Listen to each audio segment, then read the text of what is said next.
What is going on, guys? Thank you so very much for stopping by the channel today. I got a little bit of extra for you. It is Wednesday, January 5th, 2022.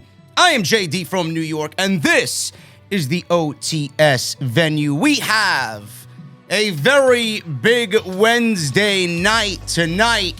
It is the debut episode on TBS of AEW Dynamite. Bryan Danielson and Adam Hangman Page, Part 2 for the AEW World Heavyweight Championship. 3 judges will be there just in case it goes the 1-hour time limit, which I don't think it personally will.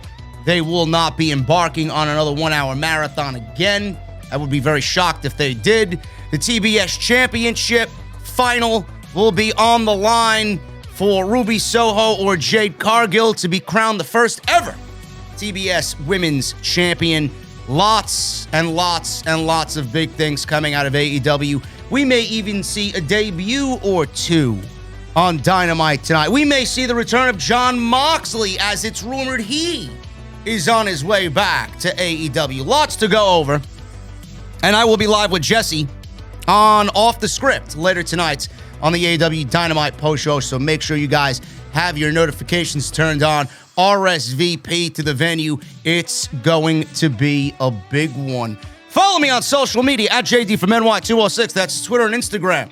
Thank you to all the new followers on Twitter, man. We're doing some really, really great things already this year, and I'm happy you guys are finding the podcast. Make sure you guys follow me on social media. Once again, that's JDfromNY206 on Twitter and Instagram. Hit that subscribe button down below. We are literally 100 subscribers away from 130,000 subscribers on YouTube. And make sure you guys go check out all the other videos that you might have missed on the channel already. This week, we had a ton of stuff. Day 1, Monday Night Raw, NXT last night with New Year's Evil. We finally saw Bruce and Vince pour the dirt on the NXT Black and Gold grave. Lots to go over, man. So make sure you guys go and check all that stuff out. And most importantly, hit that thumbs up. It helps out the video, helps out the channel, helps me out tremendously. Let's try for 1,000 likes on today's OTS Extra. We're going to start at the top, man. We might as well start with AEW, being that it's a big night for AEW. Tony Khan has announced Beach Break at the end of January, the last Wednesday of January.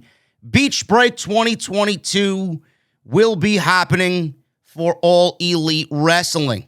Now, this is not really the news I'm going to get into. There was another nugget of information dropped by Tony Khan, but the Beach Break in Cleveland is a very interesting scenario, which is why I mentioned it first, because it may have to do with this next story. Tony Khan says there's a dream signing coming to All Elite Wrestling. I don't know. I know there's a big-name free agent out there that is primarily out of the Cleveland area. He resides in Cleveland. Or he's from Cleveland. I don't think he's living in Cleveland. I think he's living in Florida. But he's from Cleveland. His name is Johnny Gargano. Johnny Gargano could be this dream signing that Tony Khan is alluding to about coming into the company. Josh Martinez from Z100 and iHeartRadio interviewed Tony Khan to promote AEW Dynamite in Newark, New Jersey tonight. TBS debut. Khan was asked if he has a dream signee, and he was asked if that person is in North America.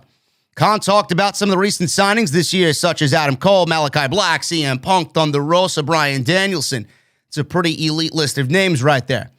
On a dream signing in 2022, he said this, and I quote, "They are in North America, and they're coming pretty soon, and it's going to be awesome. I'm very excited," end quote. Now, Khan did not elaborate who this person could be. There are dozens of free agents out there, so it could be legitimately anybody. Jeff Hardy, Keith Lee, Bray Wyatt, Braun Strowman, just to name a few. And as I just mentioned, Beach Break 2022 will be taking place in Cleveland. His dream signing could absolutely be Johnny Gargano. Now, I don't think all of these names are going to be joining AEW. I do think Jeff Hardy's joining AEW. That is absolutely 100% not confirmed, but it's kind of confirmed because his brother is there. And Matt Hardy has kind of hinted at Jeff coming in. Keith Lee is absolutely coming in. Keith Lee is absolutely coming in, and he's going to be a major difference maker for AEW. He's going to be a main event player. Braun Strowman's not coming in. At this point, I don't even really give a shit about Bray Wyatt. Is Bray Wyatt a dream signee for Tony Khan? Could be. Could be. Bray Wyatt's a great wrestler. You just don't know it because WWE suppressed him. Bray Wyatt's creativity would be Tony Khan's best asset for AEW. That would be his greatest asset, bringing in Bray Wyatt. Ember Moon's also out there. I think she will be coming on in. Tegan Nox, Tony Storm. I mean, he can't sign everybody. He can't sign everybody. Sooner or later, sooner rather than later, it's going to have to be addressed. Some people will have to be removed. Some people will have to be released if he's going to be making way for all these new signees. But who is the dream signee? It could be anybody. It could be anybody. Do any of those names stand out as a dream signee? If I was to make a logical guess, I would say it's Jeff Hardy. Because I don't think Tony Khan would use the word dream signee or the term or the statement and say dream signee if it wasn't a big major name that he grew up on. I think it's Jeff Hardy. Could be Bray, could be Johnny, could be Keith Lee. I don't consider those names dream signees, but I do see them coming in to AEW. We will talk about this more later tonight and get Jesse's opinion on the AEW Dynamite post show, but I do think that he is alluding to Jeff Hardy coming into AEW when the time is right. AEW signed Jake Atlas. I don't know why, but Jake Atlas is officially all elite, as President Tony Khan confirmed on Twitter today that the former WWE NXT superstar has signed a full-time deal with the promotion. Oh, but I thought AEW wasn't diverse. And here Tony Khan is bringing in Jake Atlas. Oh, my goodness, man. Wow, man, I wish AEW was a little bit more diverse as a wrestling promotion. Tony Khan wrote, and I quote, "Congratulations on winning your tryout match last night. It was on Dark. Jake Atlas. What a great AEW debut. I'll see you tomorrow night in Newark at the debut of Dynamite on TBS. Safe travels and welcome to the team. Hashtag Jake Atlas is all elite." End quote. Atlas worked the Dark tapings last month that included a win over Serpentico.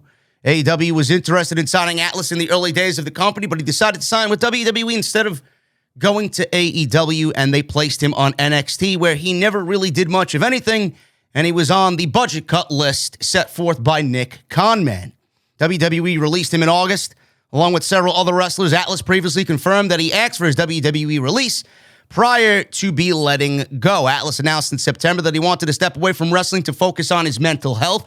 It would not be a surprise to anybody that he wanted to step away, because when you're in WWE, you absolutely suffer with mental health.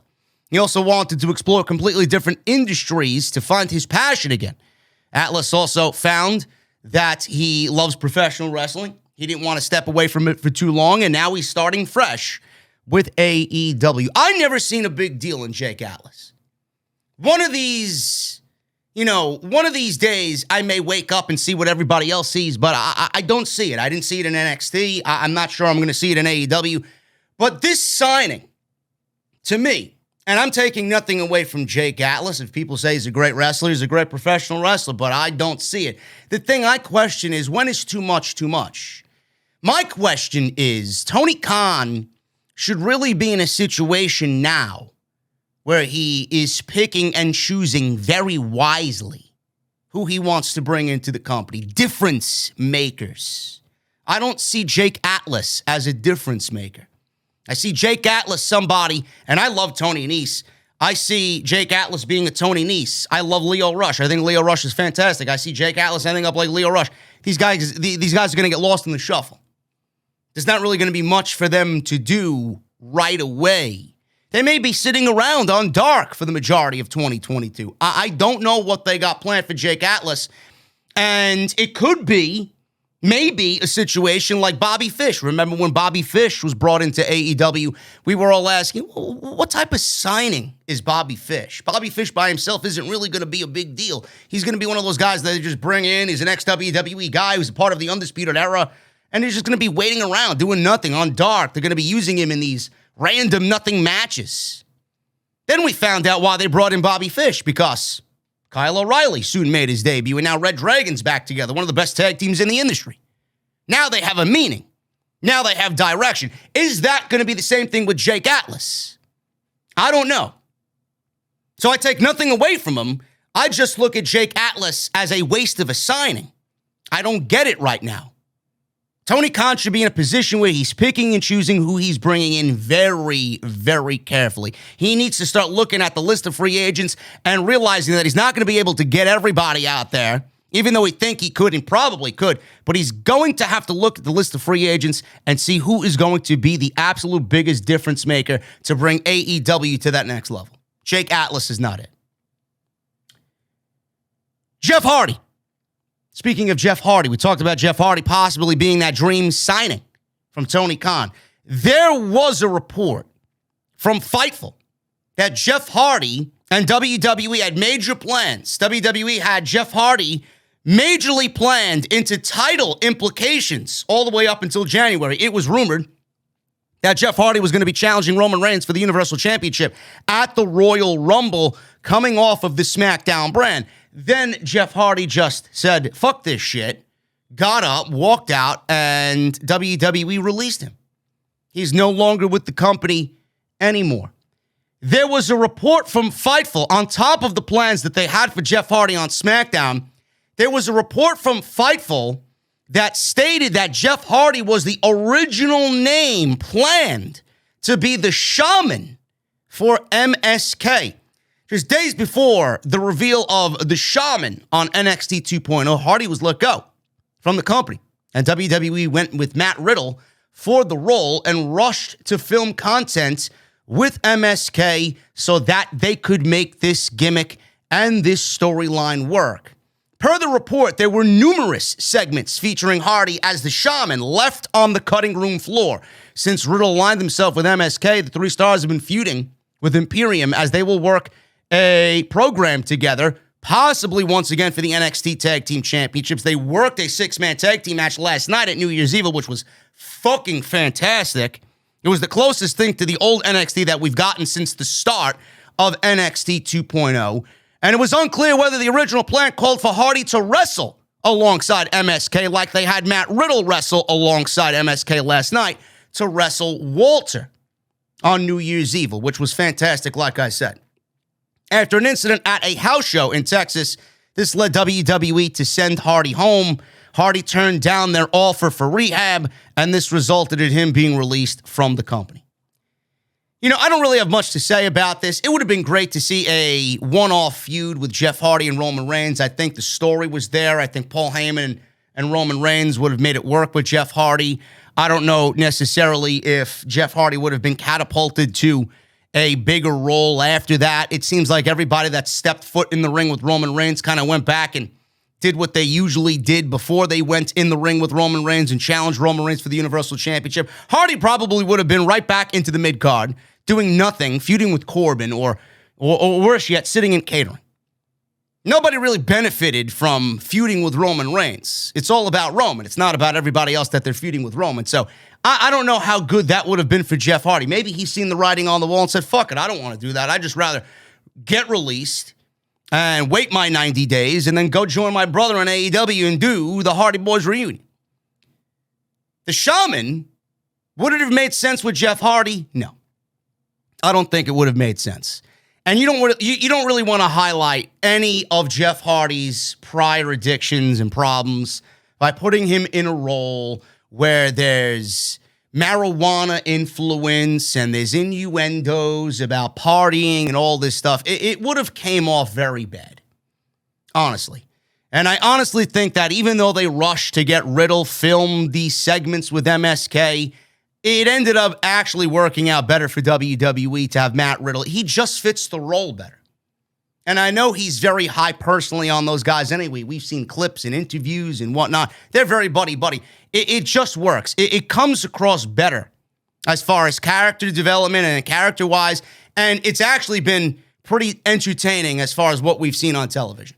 Plus, Matt Riddle and Walter is a lot better of a situation than Jeff Hardy and Walter if Jeff Hardy was put in that situation and he was asked to wrestle on New Year's Eve. I think Matt Riddle is probably the best choice for that. So I honestly think WWE, even though they had plans supposedly, I think Plan B actually worked out better than Plan A in this specific situation. Seth Rollins. Seth Rollins has a name change. Don't worry, he's not named Rollins or he's not named just Seth. The evolution of Rollins is growing in WWE. Rollins is now named Seth freaking Rollins. The freaking is now a part of his name officially. The official name change happened at day one on Saturday, as it was listed on the lower third of his graphic during his entrance. The freaking part of his name was added to his Titantron on Monday night, and it has also been added to his WWE.com superstar profile page. I don't really understand why it needs to be blatant and out there for everybody. You know, it was a cool thing. Seth freaking Rollins, right? Now it's a part of his fucking name. Now it's not cool anymore. Who out there is legitimately going to say, oh man, I can't wait to see Seth freaking Rollins versus Big E on Monday Night Raw? I mean, who's going to say that?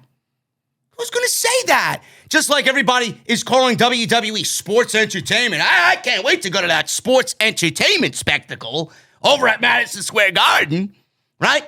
WWE Universe. Nobody uses this lingo. Premium live event. Can you imagine rubbing elbows with some guy by the water cooler in the office? Hey, man, did you watch that premium live event last night by WWE? The fuck out of here, man. Why do they make everything sound so fucking uncool? Really? I don't get it. Seth freaking Rollins. You couldn't just leave it as, an inside thing, right? Now you got to blatantly just throw it out there to everybody, and now it's just painfully uncool. Now I won't be calling him Seth freaking Rollins anymore. In fact, if I do, I'm making fun of it because WWE just doesn't know how to leave shit alone. They are so fucking uncool, man. It is so disgusting. It really is. Kevin Owens and the Kevin Owens household has been hit with COVID. His wife posted on social media about COVID infecting their family. COVID has hit our household, she wrote the following on social media. So far, only I've tested positive, but Owens starting symptoms as well. People, please get your booster. I put it off and my symptoms are not fun. Fever, horrible body aches. I know several people that have gotten their booster and were pretty much asymptomatic when they got COVID recently. So his wife's name is Karina. I'm wishing Kevin Owens and his wife and his family a very speedy recovery and hope all is well at the end of their time at home. This means Kevin Owens, he may show up on Monday night. I have no idea. I don't know what the time frame is as far as what he needs to do to stay home. It's 5 days, 7 days, 10 days. I don't know. It changes on the daily, but he may be missing a couple of days of work. Last time we seen him was at day one. And WWE has not really required people to test. It's not a mandatory thing in WWE anymore. So I wish Kevin Owens and his wife, Karina, the best. And hopefully we see Kevin Owens back on television and he doesn't miss too much time of television, being that he was mixed in at the top there with Big E and Seth Rollins in the WWE Championship. Matt Jackson and Brandon Cutler as well also have gotten COVID-19. So AEW is being hit with the COVID bug as well. Matt Jackson has tested positive for COVID-19. The announcement was made in the latest bio update on the Young Bucks Twitter account. The bio reads, and I quote, loyal to a fault, but sometimes have to make executive decisions. Always book ourselves strong. Our future grandkids are set for life. Matt has COVID. Nick previously battled COVID in September of 2020. Matt hasn't wrestled since the December 17th episode of Dynamite. They were kind of, I guess, sitting with the injury bug. I don't know if they were doing much of anything. It's good to see the Bucks take a step back. They have plenty to really anchor that division without the Young Bucks. It's best that, Matt, Nick, and Kenny is out right now healing his injuries. It's nice to see these guys just go and rest, and, they're not really overly featured on television. They're not breaking their bodies more than they have to. It's nice for them to sit out, So they got plenty of teams to anchor that division, like I said. The Bucks are currently in a storyline that seemingly points to a split with the Super Elite, and it looks like Adam Cole may be joining his Undisputed Era buddies, and this is all leading to a potential Kenny Omega Bucks versus Adam Cole and Red Dragon 6-man tag. I think that's going to be fucking absolutely phenomenal. So I wish Matt as well as Kevin Owens and Karina, his wife, a very speedy recovery. Brandon Cutler, according to Brian Alvarez, he's reporting that Brandon Cutler also tested positive for COVID-19 since Cutler and Matt were around Nick. All three of them will stay home in California this week, and they will not be at Dynamite. So everybody, I wish a speedy recovery, man. I know a lot of people are getting sick. Just take care of yourself. Everything will be fine. Injury update on Sasha Banks. PW Insider is reporting that the word going around WWE is that Sasha Banks is dealing with a sprained leg. Now, that is the best possible outcome for something that looked much worse at a live event that took place over the weekend. As previously noted, Banks was hurt in her match with Charlotte Flair in Fayetteville, North Carolina. Banks took a backbreaker over a knee from Charlotte Flair, but Banks appeared to have planted her leg in the move in an awkward position. She was not able to get up on her own power, and they quickly went to the finish to allow the trainers to check on Sasha Banks. Banks was helped to the back by WWE officials, and while the injury looked like it could have kept her out of action for some time, Banks later tweeted that she was okay. There is no word on when she will be back in action. She's going to factor into major WrestleMania plans, so WWE is definitely going to be careful about this. She's, one of the big names that is going to be in the Royal Rumble. She's definitely an odds-on favorite to win the Royal Rumble, and she will be factored into SmackDown Women's Championship plans going into WrestleMania. So WWE is going to keep a close eye on this. Hopefully it's nothing too serious, and hopefully she's back in the ring sooner rather than later. That SmackDown Women's division cannot afford Sasha Banks to go down with injury and be out for an extended period of time. They are suffering mightily right now. Can you imagine a women's division on SmackDown without Sasha Banks? SmackDown in general is suffering. They're lucky they have Roman Reigns coming back on Friday, and the feud with Brock Lesnar is continuing. Otherwise, SmackDown would have been absolutely in shambles beyond the point of repair. They cannot afford to have Sasha Banks go down with injury on top of everything else that happened. Jeff Hardy released. Drew McIntyre is out with a neck injury. Roman had COVID. Sasha Banks out. They fired Tony Storm. I mean, SmackDown is not looking good at all right now. So hopefully Sasha Banks is back quicker, or quickly, I should say, and she's back in the thick of things on SmackDown in that women's division. And finally, guys, is AJ Styles set to be a free agent?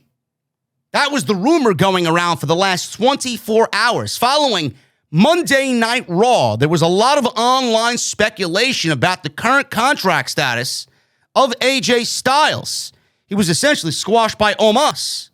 Everybody was asking questions. What's going on with AJ? Why is AJ being treated like shit?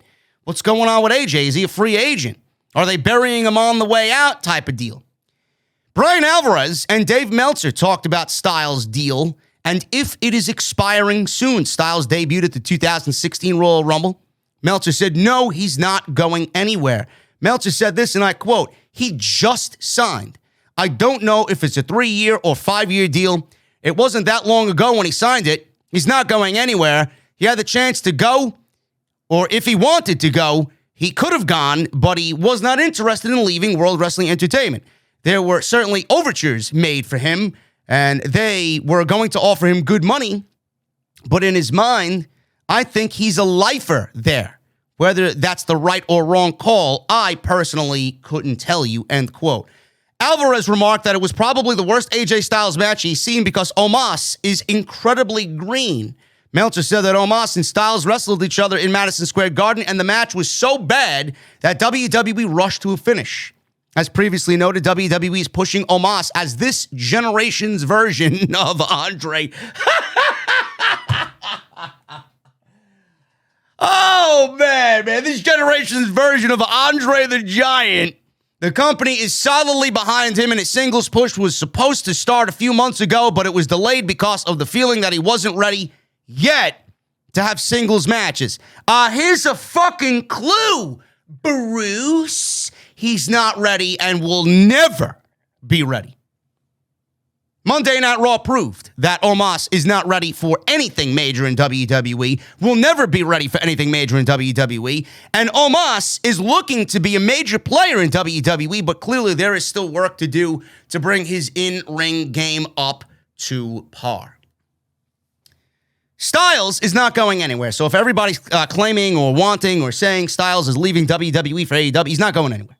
I don't know when he signed the deal, but it was not that long ago where Gallows Anderson signed new deals. I believe they signed 5-year deals. And how long ago was that? 2 years ago? So Styles was a part of that signing. He got a 5-year deal as well. And he got his buddies a 5-year deal and guaranteed money. WWE let them go. Obviously, they kept Styles. They found more value in Styles. Styles has, if I was to guess, 3 years remaining on his WWE deal. It's not going anywhere. You know, he will be older. He will be closer to 50 by the time this deal is over. But I will say this. Meltzer said he's a lifer. I don't think AJ Styles is going to be a lifer in WWE. I do think that if the current trend of AJ Styles continues, I do think at the end of this deal, if AJ Styles is still wanting to go and able to go, I do think he signs a 1-year deal in AEW, and I think he gets the matches that he wants in AEW. Punk, Omega, Cole. I think there's plenty for him to do over there in 1 year if Tony Khan wants to utilize that and utilize AJ Styles. I know Tony Khan would probably love to have AJ Styles. I don't think he's a lifer. He's a WWE Hall of Famer, no question. But I do think he joins AEW when this current WWE contract is up. I just think that there's so much that he desires over there and wants to engage in that it would be foolish not to explore that when his current deal is up. Now, WWE may offer him a blowaway deal like they did Kevin Owens to keep him, but who's to say he wants to stay? He's making his money now. Just like Kevin Owens is making his money now, AEW will always be there, and that's what the mentality was, I believe, when AJ Styles signed the 5-year deal. Yeah, my friends are doing something right now over there. I'm interested. I'll keep an eye on it. I don't really know if it's going to work out or not. Now it's working out. He sees it's working out. He sees they're a viable option, and they're doing great things. He sees who they brought in. So that would be, to AJ Styles, a little bit more comfortable going over there when his current deal is up. I do think he gives them 1 year. I really do. As far as Omos is concerned, you know, I talked about this on Monday Night Raw. Omos is not ready. I have this absolutely terrifying feeling in the pit of my stomach that Omos is going to win the Royal Rumble. And I hope to God that is not the case. I really hope that's not the case.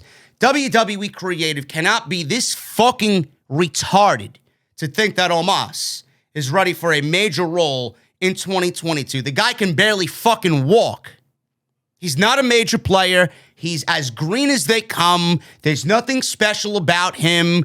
As far as big men are concerned, he's got nothing new to offer anybody.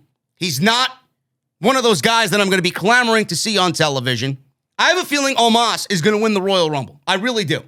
That squash over AJ Styles on Monday Night Raw was very telling. I have, and I don't want to will this into existence, but I just have this fucking sneaking suspicion that Omos is going to win the Royal Rumble. Bobby Lashley is getting Brock Lesnar at Royal Rumble. And I have this sneaking suspicion that they only gave Bobby Lashley, Brock Lesnar. WWE was not interested in doing this match. They could have done it anytime they wanted, and they refused to do it. This year, they're doing it. So, you know, you scratch my back, I scratch yours type of deal.